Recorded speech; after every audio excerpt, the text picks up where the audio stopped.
When I began shooting A Man Apart, I was on top of the world, both professionally and financially. Working as an actress in a green-lighted movie meant I no longer had to do things I didn't want to do to pay bills. I was free from having to strip in clubs or form relationships with wealthy men strictly to make financial ends meet. Every week, a check for $3,000 would arrive in my mailbox, whether I'd worked that week or not. Personally, it seemed as if I had what many girls dreamed of as well. Earlier that month, I began dating one of the most recognizable men in the world. And although he would not be the only man of such high visibility in my life, he would be by far the most generous. Get it, girl? We had a mutual friend in John Sally, the former NBA player for the Detroit Pistons, and then on Fox Sports Net's Best Damn Sports Show, period. Okay. Who had set us up on a blind date. According to John, I was this man's type, and he is certainly yours. John gave this mystery man the directions to my place in Santa Clarita, just 30 minutes north of Beverly Hills. I waited nervously for him to arrive. I heard a car's engine outside my window and the sound of a door slamming. My doorbell rang and I answered the door with butterflies fluttering in my stomach. When I opened the front door, I was floored. It was NBA superstar, world champion, Olympic gold medalist Shaquille O'Neal. I had gone out with several high-profile athletes and even a few mega movie stars. He wasn't the biggest name-wise, but he was the biggest in size. Shaq's presence was more overwhelming than that of any man I had ever met. Shaq stands over 7 feet tall, weighs more than 300 pounds and wears size 26 shoes. Damn, I have never seen a size 20 shoe, let alone a size 20 goddamn 6. Okay. When he greeted me at the door with a hug, I felt like a little girl as my cheeks pressed against his stomach. My face was lost in his huge hands as he held it to kiss my mouth. Shaq immediately began to look around my condo, checking for what I had and what I needed to have.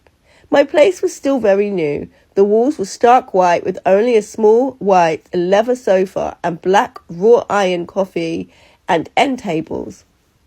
There was a 25-inch television that I had gotten from a friend and no dining room set.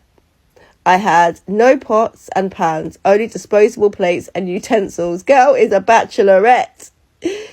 My bedroom had a second-hand, full-size bed with sheets that came with it. My son's room was empty. The bathroom shower curtains were purchased at the local dollar store and were made of extremely thin plastic, which failed to protect the floor from spraying water. Although I had been living in my place for a while, it was all but barren. I had spent so much time with other people like Ja Rule and Ray J, I rarely came home except to pack a new bag of clothes and maybe pay the bills every couple of months. My apartment was so empty that Shaq reached into his pocket and gave me a couple of $100 in cash. The next day, he arranged for $10,000 to be deposited into my bank account. Shaq was very upfront about the way the relationship would be. Shaq, I need some stuff. I'm tiny. I'm 5'4.5". Come on, like I've got a lovely British accent. If you hear this, I won't be able to come and see you a lot, so I'll just write you checks to keep you happy, he said. He was charmingly self-effacing about his sexual prowess and wanted to reduce my expectations. He essentially told me not to let his size fool me. I laughed, thinking it was a joke. No, I'm serious, he said. You may like it, or you may not. Either way, you'll be well taken care of. I found sex with him satisfying. Although one might have bigger expectations for a man who stands over 7 feet tall and who weighs more than 300 pounds. Compared to other men, he was nothing to complain about. Shaq, or Big, as he is affectionately called, is reputed to be extremely arrogant and conceited, yet also extremely honest. I like a guy like that. But I saw him as a man who knew exactly what he wanted and how to get it and made no bones about saying what it was. By giving me money that first night, he was saying, "I own you now." We had our first sexual encounter that same night. It was my way of thanking him, since I'd always equated money with sex. Even though Shaq and I had sex that night, it seemed to be the furthest thing from his mind during the remainder of our relationship. Over the next 4 months or so, Shaq and I would be intimate maybe 2 or 3 times. My most prominent memory about our sex life is of the weight of his body and the enormous amount of sweat that would soak my body, even through my mattress. On one occasion, I had to turn my mattress over to have a dry place to sleep once he left. Damn. Shaq is known to be a very generous man who loves to take care of the people around him, especially the women in his life, as long as they live by his rules. He changed my life at a time when I was so busy living other people's fantasies that I hadn't paid much attention to my own. He paid for all the things I'd been neglecting, and with the money he gave me throughout our short-lived relationship, I was able to purchase my son's first bedroom set and furniture for every room in the house. He did, however, have a few specific requests, like a big screen television and a larger couch for him to sit on. He said that everything in my place had to be big because he was, and that he wanted to be comfortable when he came over. He was very protective. He did not want me to have to do anything, not cook or clean. At his request, I hired someone to clean my house for me. He said that no woman of his should have to work. All of her attention should be focused on him. He also demanded that I not go out at all or speak to anyone, especially not about him. Most women would have been more than happy to accept his rules with no problems and no questions asked. Not me. I was so accustomed to the spotlight and living life my way, I refused to do what he asked of me. Naturally, it strained our relationship. After a few months of trying to work it out, things came to a head. There was no shouting or high drama. We went back and forth in short, clipped messages on our two-way pages as I sat at the first table read for A Man Apart. My mind was barely on the scene we were reading because I was busy keying away in an effort to salvage what was left of this relationship. My attempts were futile because just like that, it was over between Big and me. Hey, okay. I threw myself into my work on A Man Apart and threw myself at the man in A Man Apart, Vin Diesel. On my last day of shooting, Lorenz and Vince sent flowers to my trailers. I had gotten very accustomed to being with the cast and crew. Now it was all over and I felt empty inside. I held back the tears as I was leaving the set and gave out smiles and hugs to the remaining cast members and F. Gary Gray, the film's director. But as soon as I got into my car, I laid my head against the steering wheel and began to cry uncontrollably. I cried all the way home and lay in bed for the next few days. I hadn't been around my old friends or the music industry for a while and soon began to make phone calls that would get me back in. I craved the cars, the jets, the yachts, to which I had become so accustomed before shooting A Man Apart. I longed for the trips to the islands and abroad, even the shores of South Beach in Miami. And with the money I was making, I felt I would be well received. Maybe now I could be one of them. So I went back to hip-hop, to its incredible highs and very soon to its devastating lows. But first, there was a detour. This was about the time I resparked my affair with Irv Gotti, the head of the label which housed my former lover, Ja Rule, as well as singer Ashanti. Gotti would call me every time he was in town, and even when he wasn't. When he called, I went to him. I did whatever he asked of me, and he would take care of me financially for the time that I spent with him and Murder Inc. I was part of something when I was with them, but I was also a schmugs addict and alcoholic. From sun up to sundown, we were literally surrounded by substances and cognac. It was literally there for breakfast, lunch and dinner. I continued to be depressed after wrapping the movie and began to indulge even more in dangerous habits that accompanied hanging out with this crowd. There was more sex, more intoxicants, and more unsavoury behaviour. I was paid to be the bad girl, but as long as I was wanted, I would have done whatever it took to stay in the mix. The things that went on while Gotti and I were together were almost unimaginable to me now, but in the haze of smugs and liquor, it all seemed right. I was being used over and over again. There was man after man, all friends and acquaintances of Gotti's. I was doing what I was told by one of the most prominent men in my life, and now was being rewarded for this misbehaviour. It's no secret that Gotti is one of the most sensitive people around. In fact, he can be downright brutal. It's no secret that Gotti was married with 3 children and kept lovers all around the globe, but I was his favourite. No matter where he was in the world, he would always find his way back to me. His wife knew of me and our relationship. I wasn't in love with Gotti by any means, but he was a gatekeeper to the lifestyle to which I had become accustomed and addicted. And because of that, Gotti was in charge. I quickly became Gotti's showpiece. He would turn other people in the industry onto me. I was his party favour, and I had become the new form of payola, with a label and radio head. Whenever there was someone who Gotti wanted to impress, he would send me to them and I would take care of them. One of those people was Sean P. Diddy Combs.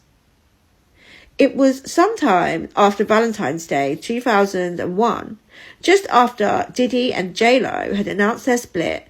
Gotti and I had been spending the day drinking and popping substances as usual. The mixture of the alcohol and substance often made us extremely sexual. Him and I would have smecks all day and night. As a lover, Gotti was insatiable. The substance drove him to unbelievable heights, and soon he began experimenting with Viagra. Their smecks became more like a boxing match than anything else. We would compete against each other, on most every occasion I would win. There was a few times when he actually got up and ran and even locked himself in the bathroom in order to get away from me. Still, at other times, he got the sexual upper hand, and I would lie in bed, curl into a ball, feeling completely spent, which in my inebriated space turned me on even more. Gotti and I were a perfect match as lovers. Alright guys, I'm going to leave it.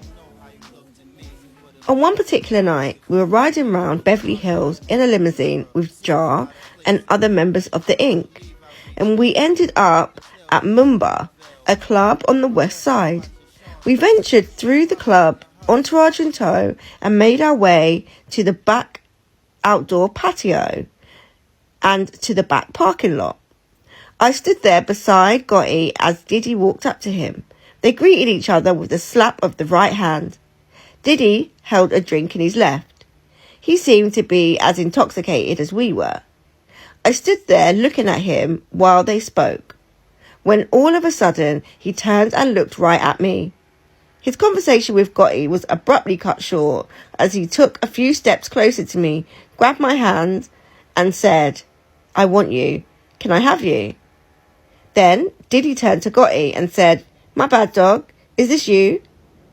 Gotti quickly said, "No, it's cool. This is Suzette. She's cool people." "Can she come with me?" Diddy asked. I wanted to leave with Diddy right then.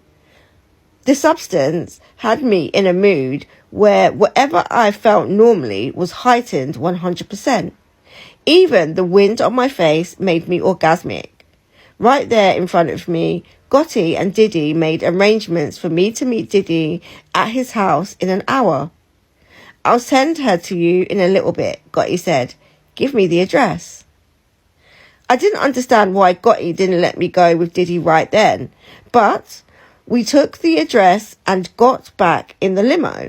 We went back to La Hermitage, and after we took more substances, Gotti was tearing away at my clothes. Gotti had a strange bedside manner. He would get rough at times, which I could handle when we were inebriated. He also liked to compare himself to other men. He would want to know how they were built and how they had smecks. He wanted to know if I liked Diddy and if I was going to sleep with him when I got over there. "You gonna smecks him good, huh?" Gotti asked. I just wanted him to hurry up and shut up so I could make my way up Cannon Drive and meet up with Diddy. Gotti sent me on my way and gave me a key to his room so I wouldn't wake him when I returned. It was 4 a.m. when I pulled up to Diddy's home in my SUV. There were security guards in the driveway, all of them dressed in dark suits with their hands clasped in front of them. They stood at attention, waiting for me to approach the gate. They had been expecting me, and they let me in the gate and into the house, through the garage. I stood in the hallway waiting for Diddy. My body was hot as the smugs and alcohol continued to feed off each other. And just a few minutes later, Diddy greeted me and showed me to the nearest bedroom, where Farnsworth Bentley, Diddy's self-proclaimed manservant, had been sleeping. Diddy woke him and gestured for him to leave the room. My guest there was someone else upstairs in Diddy's room, and this was to be my first and final destination within the home. "So who is Gotti to you?" he asked. "And is he cool with this?" "Gotti's my boy," I said. "When I see something I want, he lets me have it." With the formality out of the way, Diddy and I spent the next 15 minutes or so engaging in the unusual. After the experience, he said, "You're one of the best." I said the same to him, when in actuality, he was average. Our sexual encounter was pretty straightforward, nothing out of the ordinary. Wow, not Diddy having a vanilla night. Before I left, he asked me to meet him back at the house the next morning around 11:30 for brunch.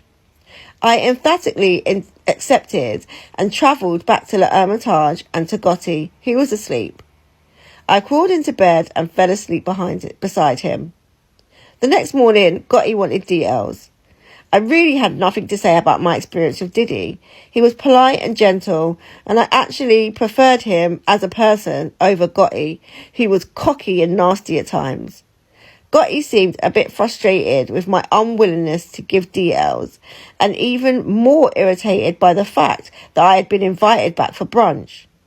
He always wanted to present me as his resident whore, and hated it when anyone actually wanted to keep me around, which was quite often. He almost relished the idea of people using me and then throwing me away like yesterday's newspaper. But I was beaming from ear to ear as I got dressed to head back to Diddy's house. Gotti left in a hurry with a look of disgust on his face, and that made me even happier. Back at Diddy's, I was received with open arms by him and his entire staff. I met him upstairs in his dressing quarters, where his tailor was fitting him for the upcoming MTV Music Awards. I was awestruck by the vast array of suits, ties, shirts, and shoes. They were obviously rich in fabric and texture, and he was handsome in everything that he tried on. I stood by the French doors, drinking in the sun, as Farnsworth Bentley sat intently on the floor next to me with his legs crossed Indian style. He looked up at Diddy with a gleam of admiration. Everyone in the home was devoted to Diddy and catered to all of his needs, and, for the afternoon, all of mine. Brunch was served on a long rectangular table in the dining room. Diddy and I sat and talked about who I was and about my relationship with Gotti. He listened but didn't have much to say.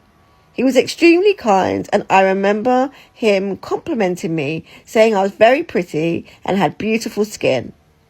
I began to understand all the hype about Diddy, why he is this pop culture icon. He's got that star quality, that something which draws people to him and makes them want to be in his space and part of his world. I was no different. By the end of the afternoon, I had become so much going on during this part of my life. The substance use and the drinking got heavier and more frequent. I also began to experiment with a different type of X. The three major components of this substance were something you put in your veins, something you put up your nose, and something that makes you go faster. I began to take the substance in large doses and in different mixtures, sometimes with more sniff or more the thing that makes you go faster. It would keep me up all night and part of the next day. Under its influence, Smex became more of an experience for me, and I would fall even more in love with my mate than I would have done without it. Every night was a party for me, and I easily became less of a person and even less of a mother. I wouldn't see my son for weeks and even months at a time. My nanny and her family had basically adopted my son. She was the one who potty trained him and got him on solid foods. She and her family were there for him as I ran around the world chasing acceptance and money. Pretty soon I was burnt out. It became increasingly difficult to keep up with the lifestyle I had adopted. Jar would call us all rock stars because that was the type of life we were leading. They had it all. The money, cars, homes, the girls. And if you were with them, you had it all too. Until you realised that none of them could ever sustain it. It was all just a myth. I could see we were all growing weary, becoming each day a shadow of the person we had been before. In fact, we were not rock stars. I was an addict of a more dangerous sort. I became addicted to my companions' lives and to all the material things in them. My body became thin and weary. I wasn't able to sleep or eat because of the substances and the liquor. Sometime during 2001, I began to reach out for help, even though I was not quite sure what I would do if I got it. On the night before the Soul Train Music Awards, Gotti and I had been up to our regular antics. Smex, substances, alcohol and hip-hop. We had popped a new type of X. I can't remember the name of it, but it was about 4 times the size of a regular one. Gotti took half, and I, being the addict I was, took a whole one. We then drove to the House of Blues on Sunset Boulevard. I don't remember much of that night because the X had taken over before we entered the club. What I do remember is lying in bed after the night was over. Gotti was asleep and I was lying next to him, wide awake, naked and sweaty from the smex we had just had. Emotionally unsettled because of the substances, I called Little X, the director, with whom I worked on Mystical's Danger video. It was 3 a.m. and I began to talk to him about everything. My childhood, the abuse, my mother. I talked to him about the things I was involved in, including the self-abuse. I was sobbing at times and angry at others. Little X listened intently for the next 3 hours and offered what advice he could. He asked questions that no one had ever really asked, and the answers scared me. Why do you do this? He asked. Do you think these people actually love you? What's happened to you to make you want to live this way?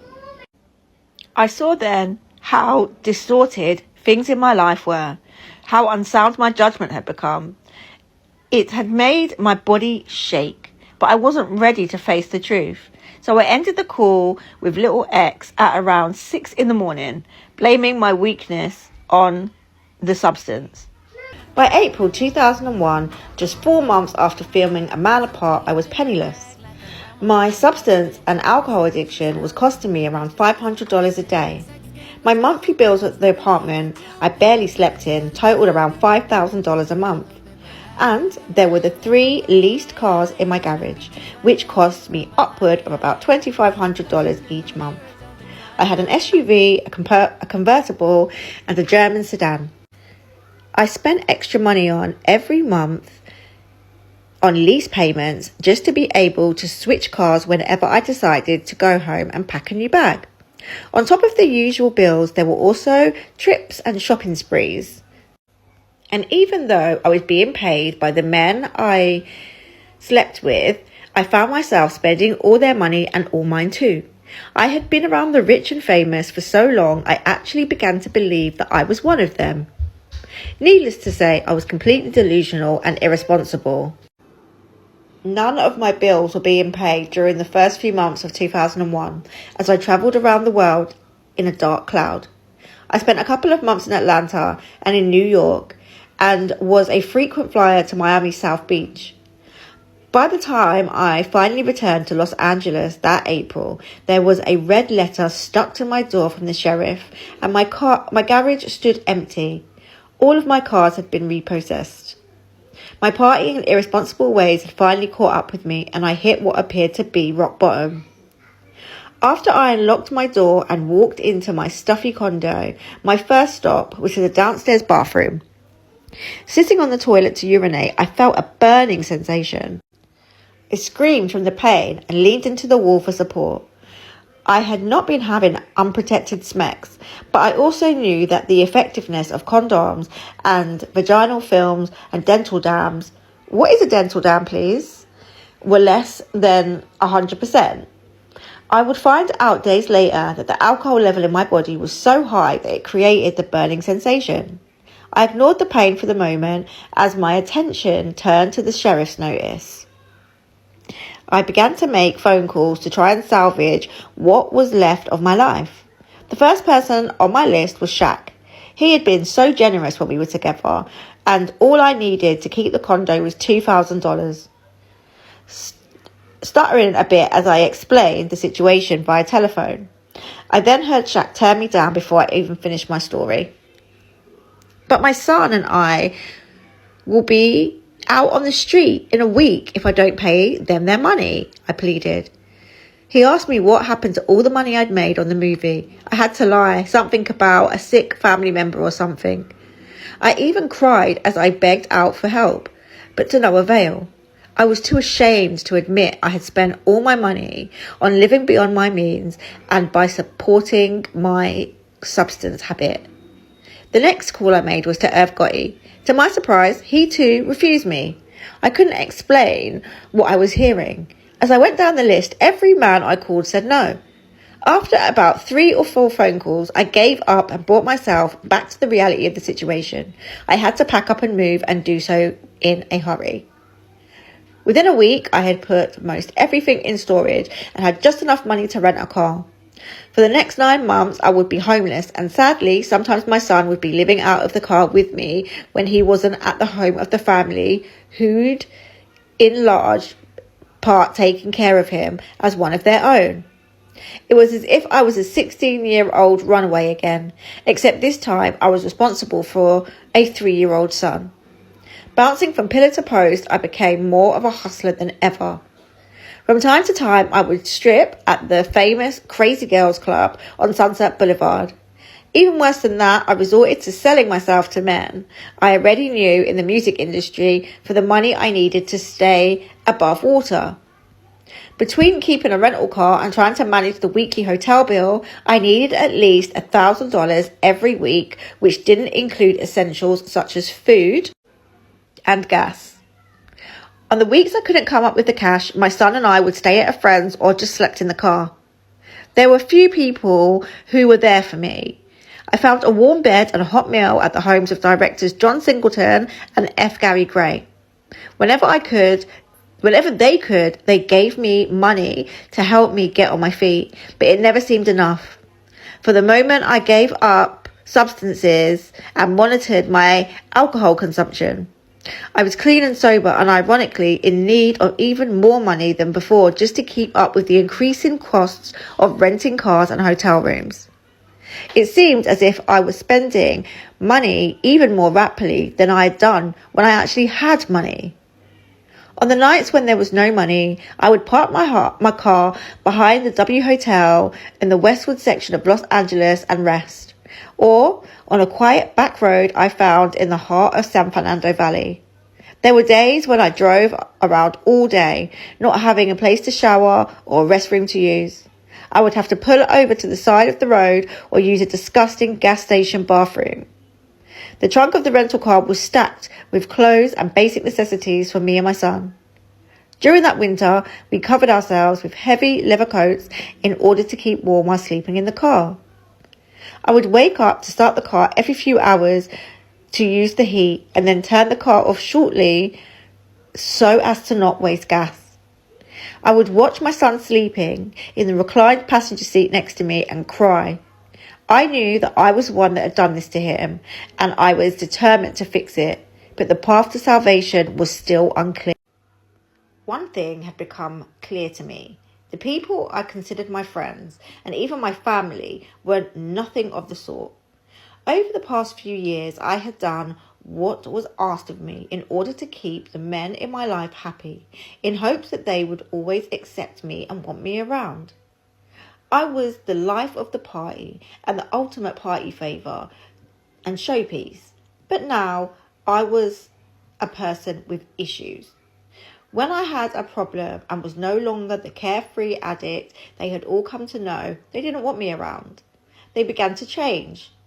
The same men who gave me thousands of dollars for shopping sprees and fantasy smexcapades were now donating maybe $200 or $300 to help me in my plight. I was getting less money in my time of need than when I was everyone's favourite whore. To get back in the game and back on my feet, I pretended that everything was fine and that all of my problems were temporary. My resources were limited, but by the time G left me, I was faced with having to deal with thousands of dollars in debt. And now, with the eviction and repossession of all my cars, there was no way I could rent an apartment, no matter how much money I had. What made it even more difficult was not having any family or close friends to depend on for emotional support. I had not been allowed to go back to school while I was with G, and without his financial support, I found it hard to catch my footing. I moved to Los Angeles before obtaining my nurse's aid license. I had office experience and skills working in retail, but no formal education. And working for minimum wage would not satisfy my insurmountable bills. To stay afloat, I had to hustle once again. I would soon turn back to the very men who had used me before and wouldn't help me when I needed them.